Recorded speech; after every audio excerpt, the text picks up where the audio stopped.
This video is a quick overview of how to get started in Canvas. Canvas in our school district is a resource that's available for 7th through 12th grade teachers and students. Canvas is a learning management system. So like Google Classroom, it allows you to send resources to your students, to give assignments and assessments all in one place. To get to Wentzville's Canvas, you're going to go to wentzville.instructure.com. You have to go in this way. It will not work if you go to canvas.com. Your login will sync automatically if you are signed into the browser. It uses your @wsdr4.org account to log in. Once you log into wentzville.instructure.com, you will be taken automatically to your dashboard. Let's take a moment to talk about the global navigation. The global navigation is the bar on the left that is always present and open no matter what course that you're in. Global navigation takes you to places that are important to your Wentzville Instructure Canvas account. The first button on here is your account button. This account button is a good place to go in to edit your notifications. So how often do you want to receive emails about what's going on in your courses in Canvas?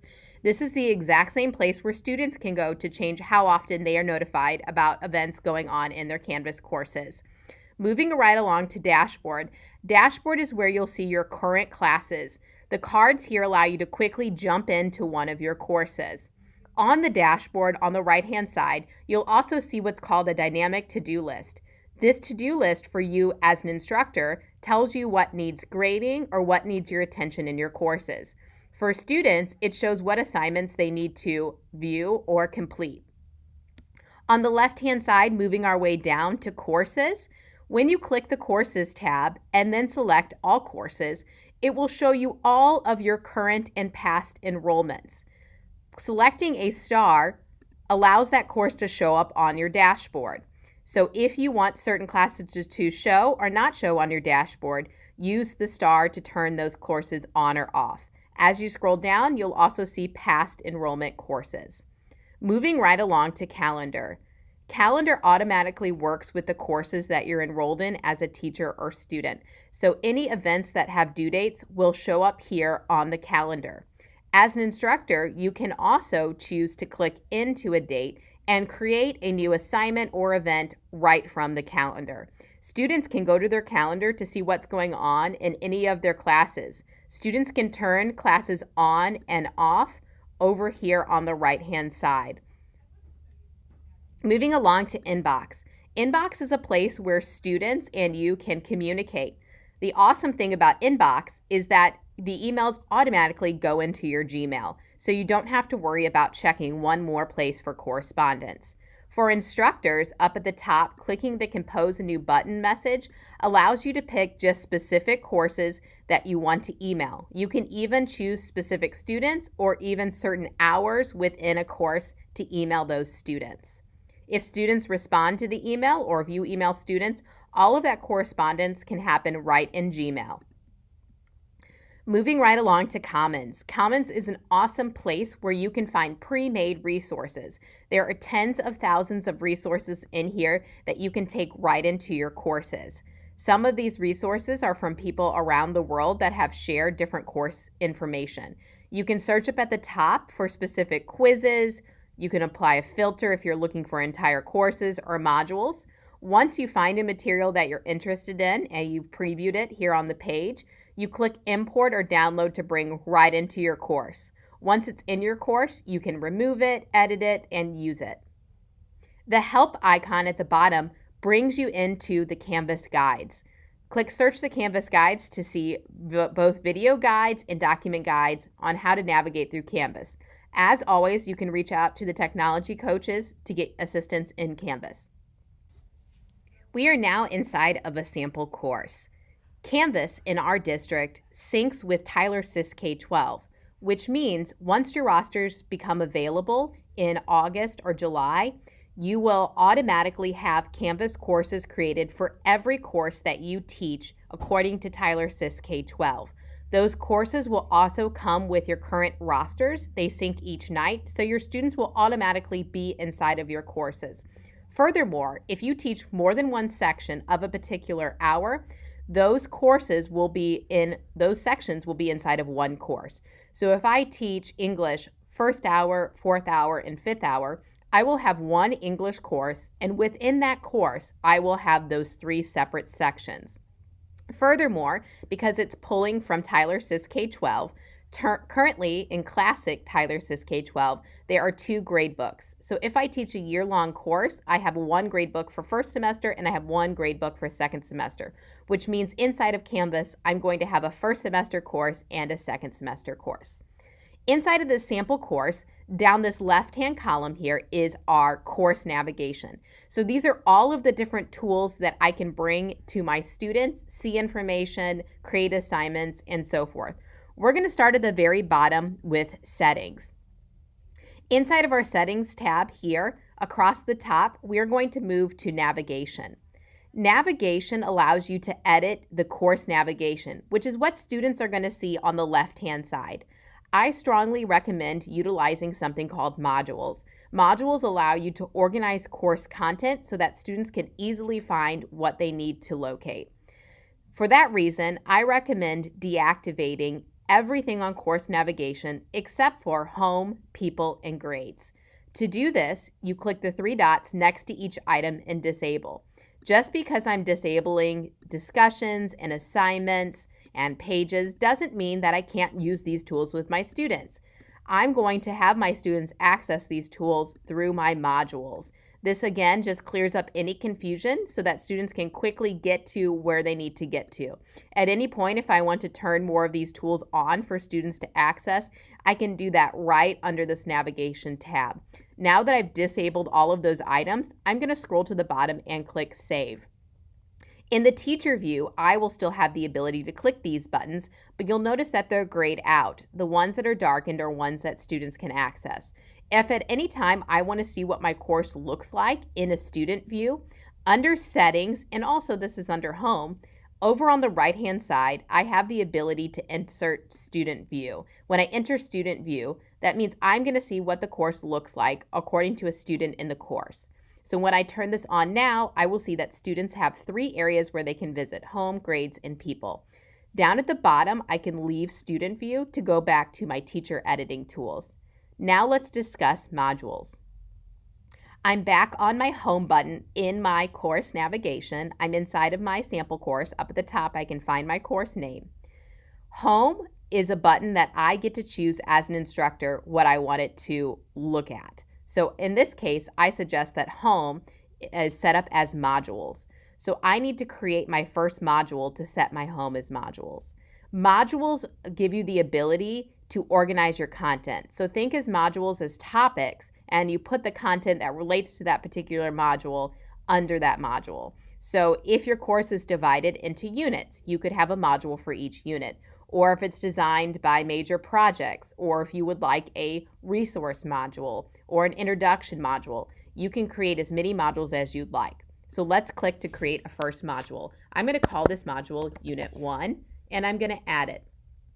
I'm going to go ahead and add another module. I'm using my plus module button at the top, and I'm going to make a Unit 2. And then I'm finally going to add just a resource module where I can put resources for my class.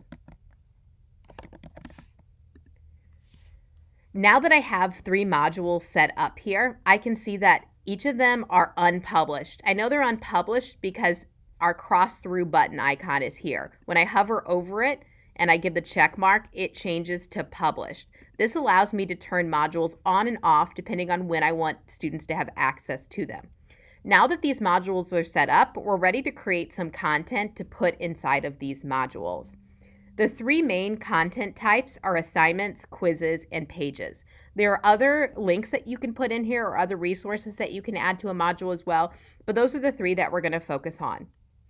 There are 2 ways to create new assignments, quizzes, and pages.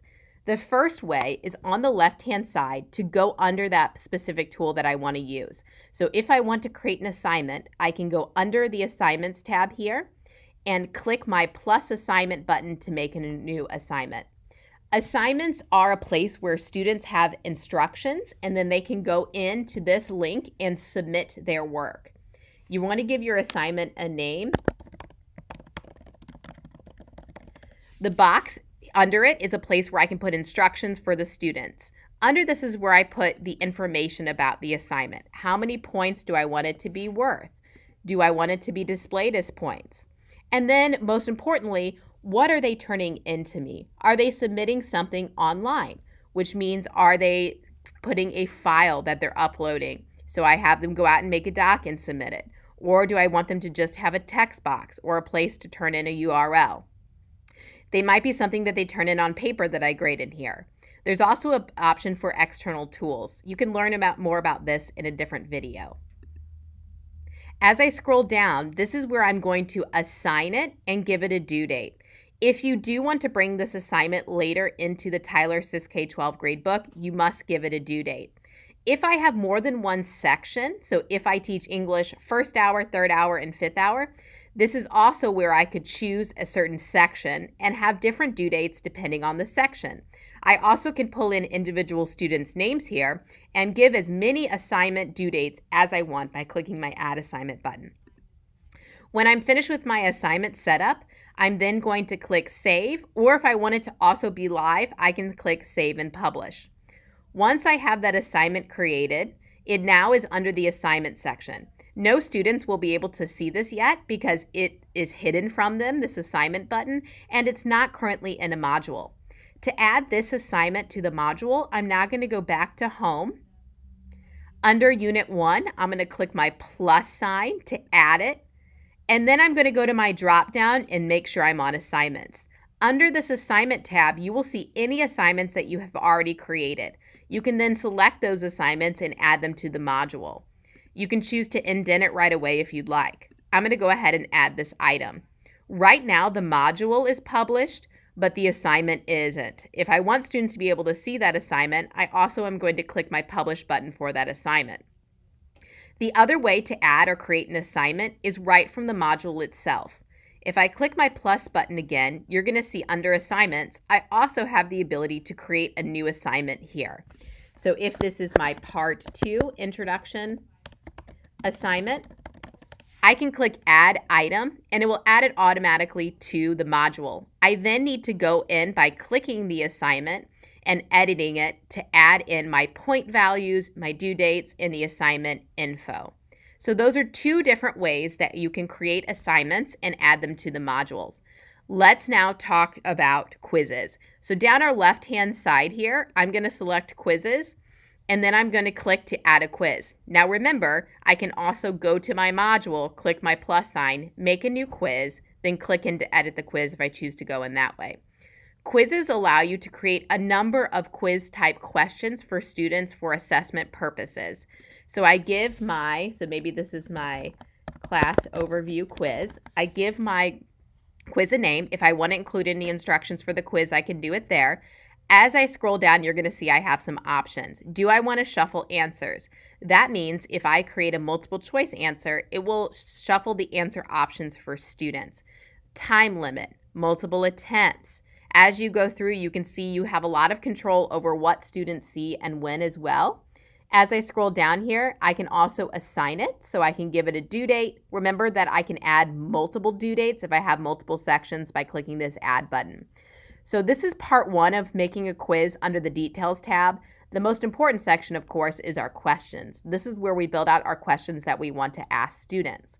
Remember, this is a basic overview. If you want to learn more about how to make quiz banks, and furthermore, you can access additional videos and resources for that. I'm going to click to make a new question. When I click to make a new question, the first thing that I want to do is choose my question type. It doesn't matter if you want to number your questions, you can, but remember that doesn't matter because students are going to answer online, so their answers will be recorded with that question.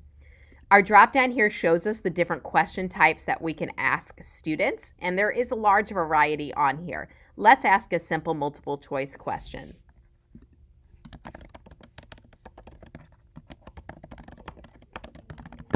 Once I ask the question, as I scroll down, for the multiple choice, you're going to see this is where I can put my correct answer.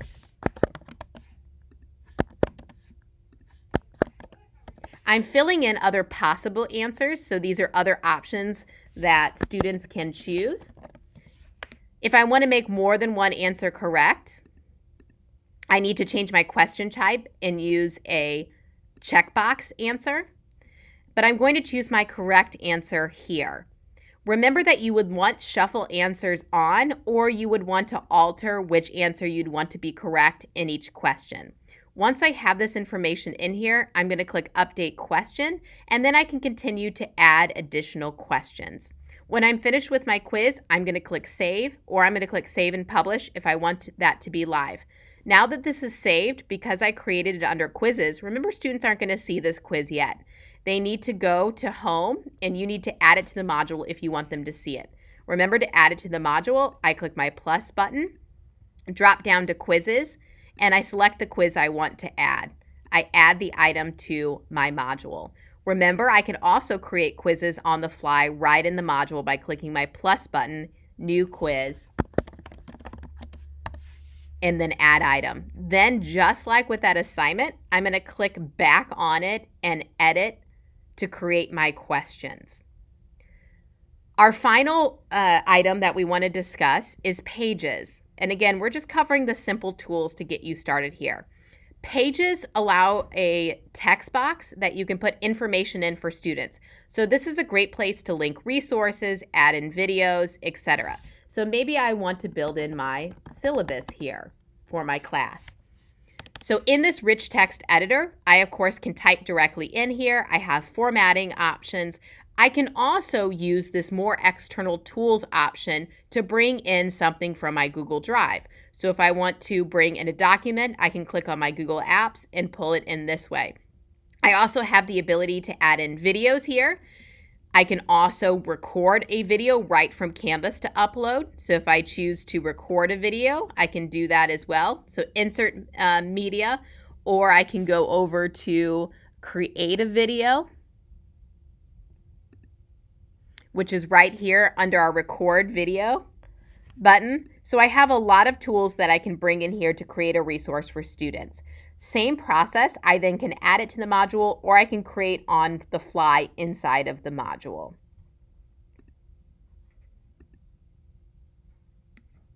So this was a basic overview on how to get started in Canvas. The final step then is to publish your course. By default, courses come in unpublished, so you'll want to click your Publish button over here on the right to make your Canvas course live.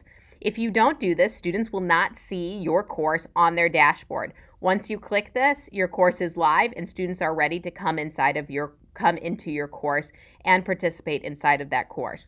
The final reminder is the Student View button is your friend. This allows you to preview your course as a student before students see it. It even allows you to take quizzes, submit assignments, and then you can grade your sample student work just so you get a feel of what that is like.